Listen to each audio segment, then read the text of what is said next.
90 రోజుల కోర్సు పూర్తి చేస్తే చాలు 100% ప్లేస్మెంట్ సపోర్ట్ తో సాఫ్ట్వేర్ జాబ్ మీ సొంతం. వెంటనే కోడ్ జ్ఞాన్ డెస్టినేషన్ ని సంప్రదించండి.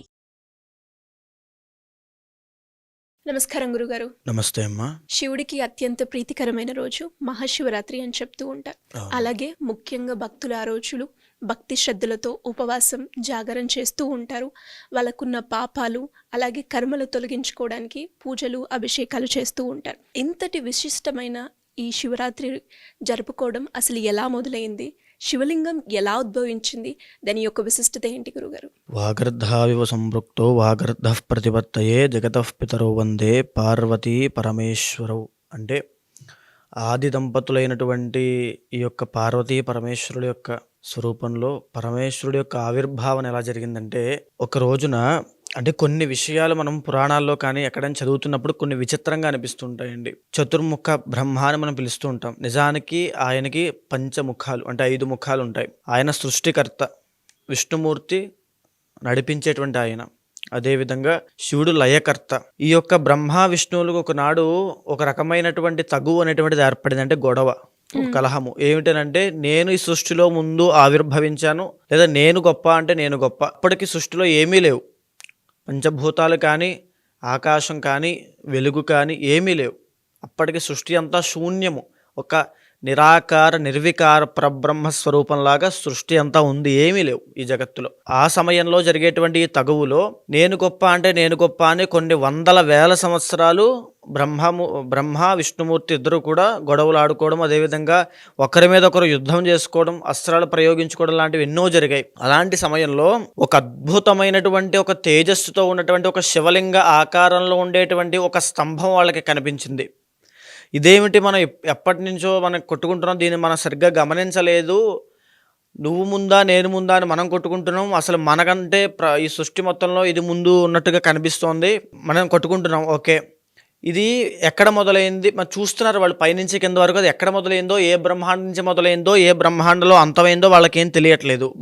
బ్రహ్మదేవుడికి విష్ణుమూర్తికి కూడా. ఎవరైతే యొక్క లింగాకారం యొక్క ఆదిని కానీ అంటే మొదలు కానీ, లేదా ఈ లింగాకారం యొక్క అంతం కానీ ఎవరు కనిపెడతారో, అప్పటికే చాలా దూరం వెళ్ళి చూసారో, వాళ్ళకి ఏం తెలియలేదు, కనిపెడతారో వాళ్ళే నిజమైనటువంటి మన ఇద్దరిలో గొప్ప. ఓకే అని చెప్పి డిసైడ్ అయ్యారు ఇద్దరు కూడా. బ్రహ్మదేవుడు హంసవాహనం ఎక్కి పైకి వెళ్ళారు ప్రయాణం చేయడానికి. కొన్ని వేల లైట్ ఇయర్స్ అండి, అంటే ముందుకు అలా ప్రయాణం చేస్తున్నారు ఏమీ కనబడట్లా. విష్ణుమూర్తి వరాహ అవతారం అయితే కిందకి, ఆ యొక్క లింగాకారం కిందకి ప్రయాణం చేస్తూ కొన్ని వేల కాంతి సంవత్సరాల కిందకి వెళ్తున్నారు, ఏమీ కనబడట్లా. కొన్ని లక్షల సంవత్సరాల తర్వాత వాళ్ళు ఆదిని కానీ అంతాన్ని కానీ కనిపెట్టలేకపోయారు. యథావిధిగా మళ్ళా విష్ణుమూర్తి ఆ కాంతి సంవత్సరాలు ప్రయాణం చేసి మళ్ళీ పైకి వచ్చి నేను కనిపెట్టలేకపోయాను అని చెప్పి నిజం ఒప్పుకున్నాడు. కానీ బ్రహ్మదేవుడు అతని యొక్క అహంకారాన్ని లేకపోతే అతని యొక్క గొప్పతనాన్ని చూపించుకోవడం కోసం ఒక అబద్ధం ఆడాడు. అదేమిటంటే, ఈయన పైకి ఎప్పుడైతే ప్రయాణం చేస్తున్నారో ఆ ప్రయాణం చేసేటప్పుడు పైనుంచి ఒక కేతలి పుష్పం అంటే మొగలి పువ్వు, తర్వాత కామధేనువు అంటే ఆవు, రెండు ఆ స్వామిని అర్చించి కిందకు వస్తున్నాయి. మీరు ఎక్కడి నుంచి వస్తున్నారు అని అడిగితే, మేము ఇలా పైన స్వామిని అర్చించి వస్తున్నాము అని అంటే, అది ఎక్కడ ఉంది అంటే మాకు కూడా తెలియదు, ఆది ఏమిటో మాకు కూడా తెలియదు, మేము స్వామిని భక్తితో ఆరాధన చేసి కిందకు వస్తున్నాము అని చెప్తారు. ఓకే, అయితే ఇలా జరిగింది.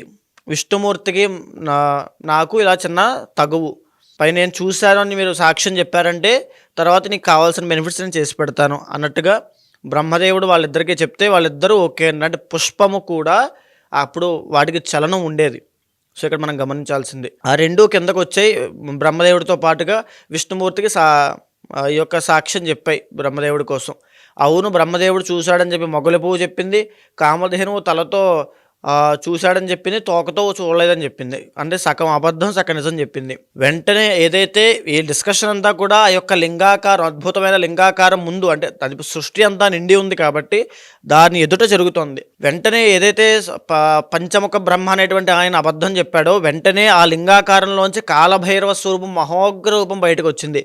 ఏమిటి, నువ్వు నా ఆదిని చూసావా అని చెప్పి, సృష్టిని సృష్టించేటువంటి నువ్వే ఇలా అబద్ధం చెప్తే సృష్టిని ధర్మం వైపు నడిపించేది ఎవరు అని చెప్పి అబద్ధం చెప్పినటువంటి ముఖము, ఆ నోరు ఉంటుంది కదా, ఆ ఒక ముఖాన్ని తీసి స్వామి ఖండించేస్తారు. కాలభైరవుడు ఖండించి ఆ మొగలి పువ్వుని శాపం పెడతారు.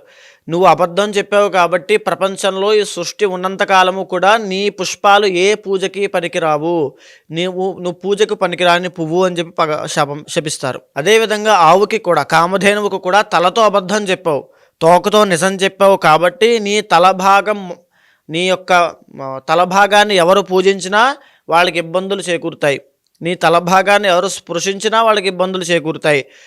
కానీ నువ్వు తోకతో నిజం చెప్పావు కాబట్టి నీ పృష్ఠభాగాన్ని కనుక ఎవరైనా పూజ చేస్తే వాళ్ళకి అద్భుతమైన ఐశ్వర్యాలు కలుగుతాయి అని చెప్పి వరం ఇచ్చారు, శాపము ఇచ్చారు.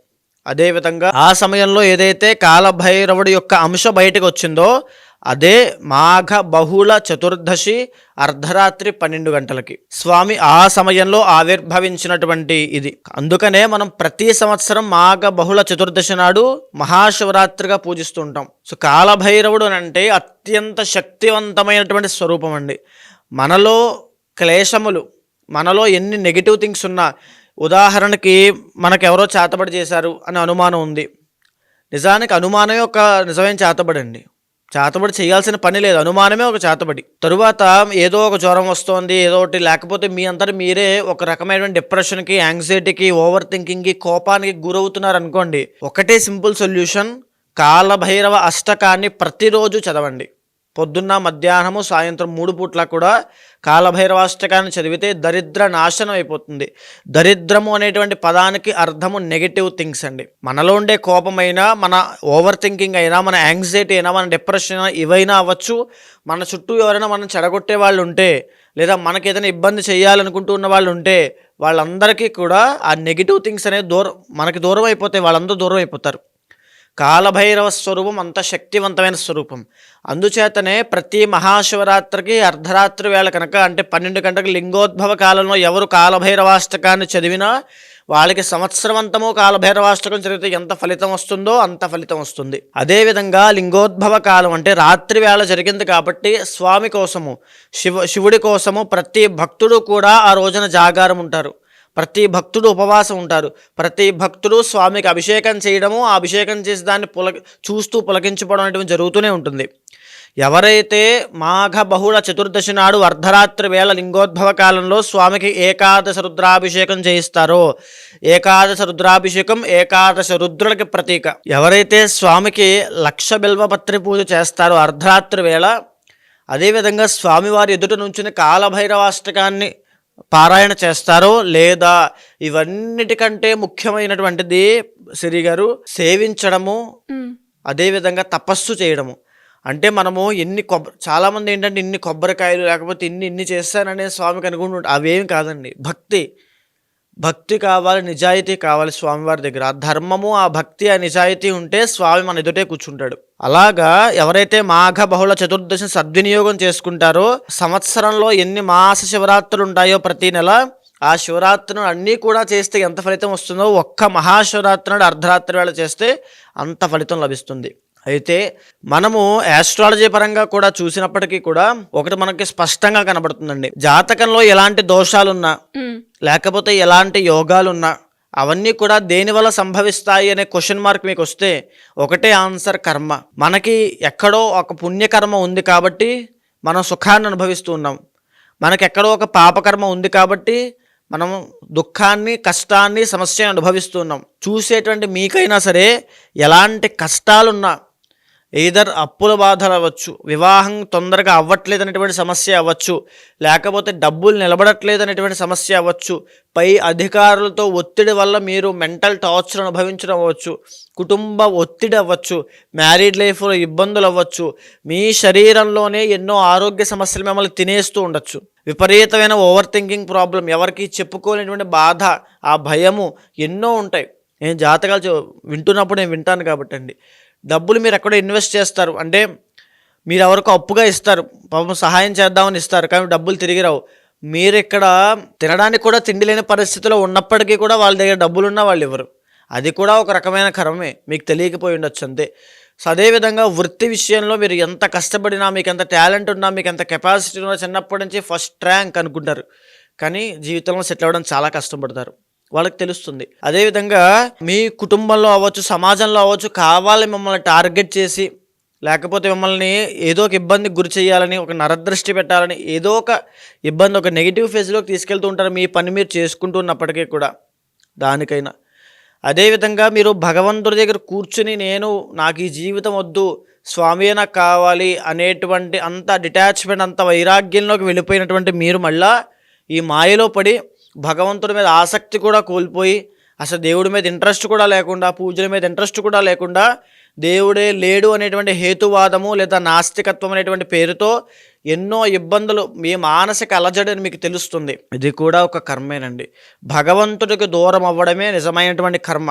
గురుగారు మీరు అన్నట్టుగానే ప్రతి ఒక్కరు కూడా ఏదో ఒక సమస్యతో జాతకరీత్యా ఎలాంటి దోషాలున్నా వాళ్ళు ఎదుర్కొనే సమస్యలకి అంటే పూజను లేదు అంటే దానికి సంబంధించిన పరిహారాలు చేసుకోవాలి అంటే, అండ్ రీసెంట్గానే మీరు ఒక వీడియోలో కూడా చెప్పడం జరిగింది, మహాశివరాత్రి రోజు వారకున్న కర్మను కూడా తొలగించుకునే గొప్ప అవకాశం ఉంటుంది అని. అది ఏ విధంగా పాసిబుల్ అవుతుందంటారు? నేను ఆల్రెడీ చెప్పానండి. ఏదైతే మన భక్తి ఏదైతే ఉంటుందో ఆ భక్తి మాధ్యమం అనేటువంటిది భక్తి మాధ్యమంగా మారి భగవంతుడి దగ్గరికి వెళ్ళినప్పుడు మనం చేసిన కర్మలన్నీ కూడా ప్రాయశ్చిత్తం అవుతాయి. ఎప్పుడైతే ఇప్పుడు మనం మార్కండేయుడు కథని ఒక ఎగ్జాంపుల్గా చెప్పానండి ఆ వీడియోలో. ఏమిటనంటే మార్కండేయుడు ఒక మహాశివభక్తుడు. మీలాగే మీరు ఎలా అయితే దైవాన్ని ఖచ్చితంగా ఏదో రోజు నా కష్టాలన్నీ తొలగిపోతాయని నమ్ముతారో, అలాగే మార్కండేయుడు కూడా మహాశివభక్తుడు. వాళ్ళ తల్లిదండ్రుల యొక్క ఆయుష్ పూర్తయిపోయి వాళ్ళు చనిపోయిన తర్వాత వాళ్ళకి ముక్తి రావాలి అని చెప్పి శివ ఆరాధన చేస్తూ ఉన్నటువంటి వాడు. ఆయనకి కూడా దురదృష్టవశాత్తు కర్మ మూలాన బాల అరిష్టగండంతో జన్మించడం వల్ల 8 సంవత్సరాలకే ఆయుష్ ముగిసిపోవడం వల్ల ఆయనకి ఆయుష్ యమధర్మరాజు రావడము, ఆ శివుడికి అర్చన చేస్తున్న మార్కండేయుడు బయటికి రానైనా నీ ఆయుష్ అయిపోయింది, నువ్వు బాలరిష్టగండంతో జన్మించావు, నీ ఆయుష్ ఇంతే ఈ జన్మకని చెప్తే నేను రాను, నేను శివ ఆరాధన చేయాలి. నిజానికి ఒక్క మాట ఆలోచించండి, యమధర్మరాజు అంతటి స్వరూపము ఎదుట నుంచున్నప్పుడు ఎవరికైనా నోట్లోంచి మాట వస్తుందా? మీరు కూడా మీ ఇంట్లో భగవంతుడికి అర్చన చేస్తుంటారు, పూజ చేస్తుంటారు, లేకపోతే శివ గుళ్ళోకి వెళ్ళి పూజ చేస్తుంటారు. ఒక ఫోన్ వస్తే పక్కకి మనకి డైవర్షన్ అయిపోతాము. మన ఇంట్లో ఏదైనా చిన్న పని ఉంటే మళ్ళీ గబగబా పూజ చేసి వెళ్ళిపోతాము. కానీ యమధర్మరాజు అంతటి వాడు ఎదురొచ్చి నుంచున్నా నువ్వు చచ్చిపోవాల్సిన సమయం వచ్చేసింది, నువ్వు చచ్చిపోతున్నావు అని ఒక నిమిషంలో అని చెప్పినా ఏమాత్రము కంగారు పడకుండా ఎదుటున్నది ఒక రాయో శిల్పమో ఏదో కాదు, డైరెక్ట్గా శివుడే అనేటువంటి నమ్మిన మార్కండేయుడు యమధర్మరాజుకు కూడా నేను రాను, నేను శివార్చన చేసుకోవాలి అని చెబుతాడు. అది భక్తి అంటే. ఆ చెప్పేటువంటి మార్కండేయుడికి సమాధానంగా యమధర్మరాజు నువ్వు ఇలా నా మాట వినవని చెప్పి యమపాశాన్ని విసరగా అప్పటికే కూడా భయపడకుండా ఆ భక్తిని ఇంకా పెంచి స్వామిని ఆలింగనం చేసుకుంటాడు. చంద్రశేఖర చంద్రశేఖర చంద్రశేఖర పాహిమామని. వెంటనే శివుడు వస్తాడు, ఎడంకాలతో యమధర్మరాజును ఒక్క తన్ను తంతాడు. ఒక్క మాట గుర్తుపెట్టుకోండి, ఇక్కడ యమధర్మరాజు అంటే మనం చేసిన కర్మ అని అర్థము. మార్కండేయుడు అంటే నువ్వైనా నేనైనా మీరైనా జీవుడు. ఆ జీవుడి స్వరూపం మార్కండేయుడు.